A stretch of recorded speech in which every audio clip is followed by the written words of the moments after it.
morning to all of you on MAQ TV. We're very privileged today to be joined by one of the impending Hall of Famers. I like to say impending because he's not into the Hall of Fame just yet. He will be there on October the 12th, and that's Reggie Hales. Reggie, good morning, and thank you for agreeing to spend some time with us on MAQ TV this morning. Thank you very much for the invite, and thank you for accommodating. Yes, and of course, I'm sure you're very excited. Probably not the way you would have wanted to have been inducted into the Hall of Fame. I think you might have liked to have actually been there at the function. But it is what it is. And these days, the COVID-19 pandemic has turned the world upside down. But it's still very good that the good guys at the U.S. Cricket Hall of Fame can still have the function, of course, sponsored by MAQ Cricket Council USA, and as well as MAQ TV. I'm sure you're still very appreciative of the gesture. Yes, indeed. I'm very appreciative. We look forward to, we're happy to be honored, especially by our dear friends here in Hartford at the Cricket Hall of Fame. I'm so proud of their efforts and their work to date. They have really put this whole region on the map and nationally and internationally, by being in partnership with the national and international organizations. So that speaks volume coming from me as a African-American born and raised in this neighborhood that they're housed. I continue a tradition of community service. When my father passed away, he began the newspaper, and I pretty much worked for my father my entire life into the last day of his life. So I was very familiar with how to make the transition. How's the newspaper going, and what's the name of it? We're called Inquiring News, and we are 50 years old. Wow, congrats. I have been working with it from its inception. I have a claim to fame, which I say I appreciate my license to be nosy. But we're holding our own. As an ethnic newspaper, we have challenges, but because we've been around for so long, we're in the National Registry for ad agencies, so things come in pretty consistent when it comes to ad dollars. We're a free newspaper. But my main purpose for working so hard in the newspaper is that we can continue to be a voice for people of color. And I don't know about you, but here in the States, that is something that we need more so today than ever. And the paper is playing a very vital mission in doing so. If it wasn't for this paper, we're kind of a bridge between government and community. And we respect our privilege. We take it very serious. And despite my community work, that comes first, because we have many chiefs, as I say, people that like to lead the march, but if no one hears the march or sees the march, then the march isn't too effective. Well, yes, I want to agree with you on that point, and I know these days, it's very sensitive, that topic as well.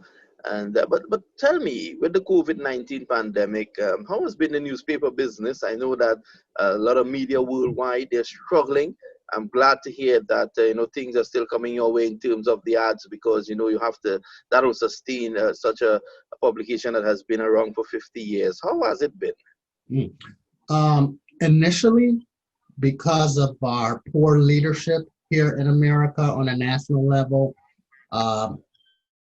we still find there's still a lot of confusion and a more adapting approach to dealing with the uncertainties of COVID-19 and the health crisis.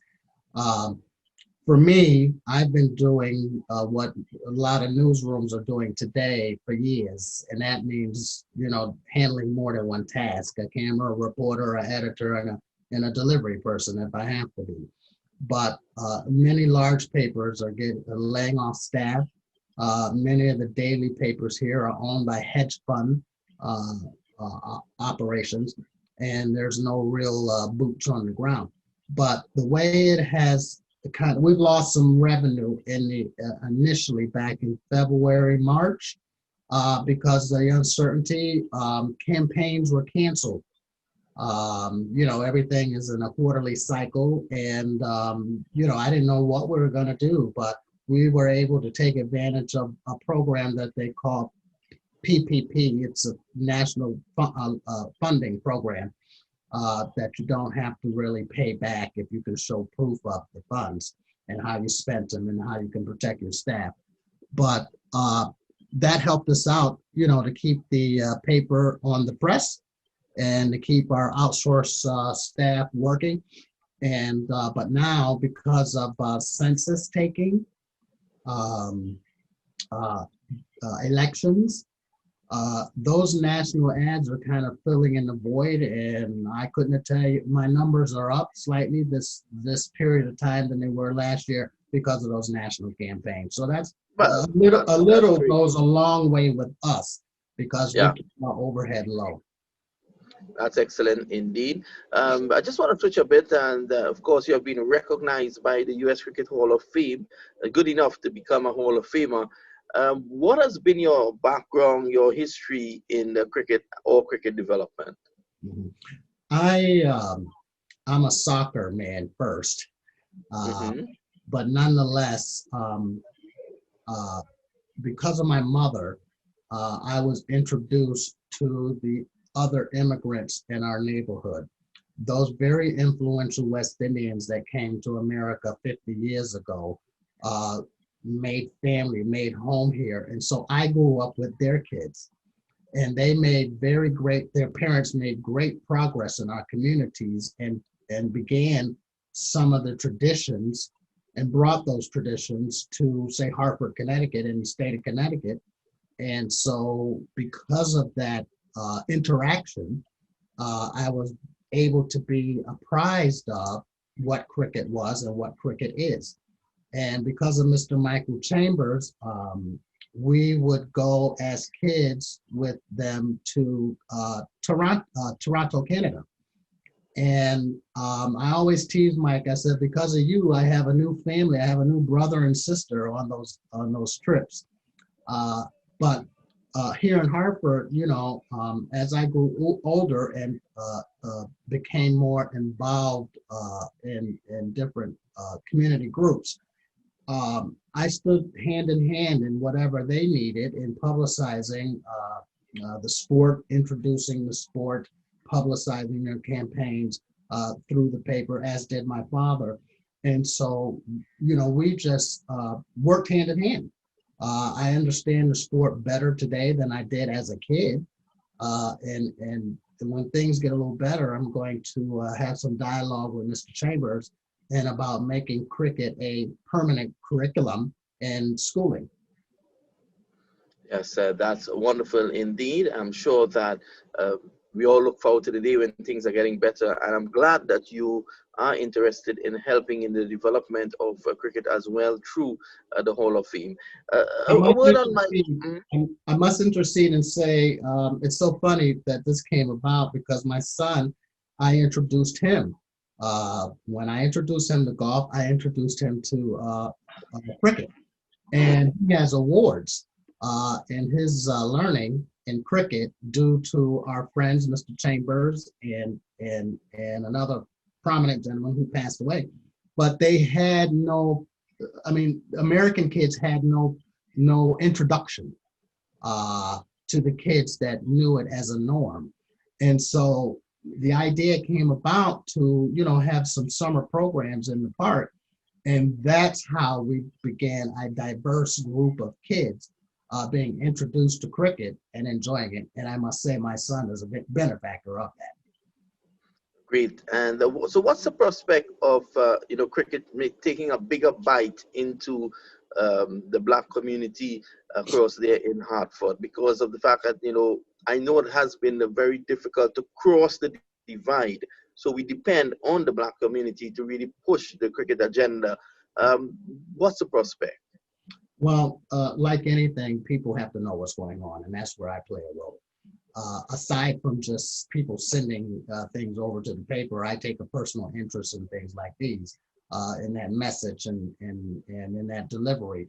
Because especially nowadays, it's just funny you asked that, because I sat down with a group of kids that were doing a summer job working on a project. And their quest was, what is there to do in your community? And I was really shocked when they said, we have, as I did when I was a kid, they said, we don't have anything to do. We don't have anything of interest. So despite some other progressions that are going on in our city, as this year progresses, we'll have some leadership changes. And that's what it takes. It takes a leadership that understands the vision and the dreams and desires that we have to make things happen. So I'm kind of working on getting rid of some of the leadership that doesn't understand the rich and the culture of this community. So whatever is exciting for anyone, and I call Hartford like a second New York City, because believe me, we, as you may know, Hartford is the #2 population for West Indian Americans in America, and #2 aside from Spanish. So we have a rich combination of those, and we just built a stadium, specifically the old stadium that was sitting dormant, that millions of dollars were sent to revive and make brand new. Now we have a certain league of soccer that facilitates there, and which is able to have cricket matches as well. So it takes things like that to get on the map to attract people in to enjoy, having a venue so people can enjoy the sport as it is and see it and have a good time. So we're working on it. We're working very hard, but communication, education are the key ways to expand it and to help it grow to the depth that it needs to be. This is where your expertise comes to hand because of the communications aspect of it as well. You have to get the kids, at least you have to let them know what is there. I know a bit of the fabric of cricket in the cricket setup in Hartford. I've been there with Mohammed Qureshi, the chairman of CCUSA, who has also done a lot to develop cricket. And Yeah. I'm also been there with Michael Chambers. Speaking about leadership, tell us a bit about Mike Chambers and the work that he has done for cricket development in those parts. Wow. Like I said, I am forever thankful to him because of that introduction of my parents and his generation. That doesn't happen with the average kid, and they adopted me, and I take it like a second father, and because of that, I mean, he's watched me grow. He's commended my work. I never ask him for anything. When there's a need, we talk about it. I seek his ideas, he and the other members, and then we make a plan and we move forward and we take no for an answer to achieve our mission. And I just feel it's important that if it wasn't for Mr. Chambers and their organization, things wouldn't be as far as they are today. It took a lot of work. It took a lot of work, a lot of hurdles to cross and bear to be where they are today. To have a floor that is strictly dedicated as a place to showcase the accomplishments of members, to have a place where kids can go in and seek further education is an asset. I'd like to see it larger, if I could. It deserves a building like the Basketball Hall of Fame. And I just feel that because of his steadfast work, we wouldn't have some of the accomplishments that we have today. And I give homage to all of the older generation that are here and that have gone home to pay tribute to their work, because I take it serious. We wouldn't have some of the rights, we wouldn't have some of the opportunities we do today if it weren't for their work, their groundbreaking work. So I like for that to continue, and however I can do that, I'm on standby to do it. Cricket is a sport that has to be more appreciated, more knowledgeable to American kids. that they can also learn and read the benefit of the sport and what it takes. Not just playing sport, not just like playing baseball, but there's a mathematics. Uh, there's a scholarship to the sport. It takes a lot of skill. It takes a lot of thought. So that can help a child academically as well. So Michael's, Wonderful. Mr. Chambers' leadership over there, I think they've had a great run. They're on a great run, but they need help, and I'm here to make sure it happens one way or another. Speaking about It's an health, asset that we have, and we cannot take it for granted. wonderful. And speaking about help, I think the hall has gotten a shot in the arm with the association with Mohammed Qureshi and Cricket Council USA, also with MAQ TV. I want to thank you, Reggie, for spending some time with us this morning. I know that you have to go back to producing all the news, and hopefully you continue to do a great work across there in Hartford, Connecticut. I want to thank you for being on MAQ TV, and again, on behalf of all of us at MAQ TV, we want to congratulate you for being elected to the Thank Hall you. of Fame. Thank you all so very much, and I appreciate it deeply. I and my family. Well, we've heard it there from Reggie Hales, one of the inductees at this year's U.S. Cricket Hall of Fame, and we want to wish him and his family all the best from MAQ TV. Keep viewing MAQ TV as we continue to provide you with all the cricket entertainment leading up to the function. Good afternoon.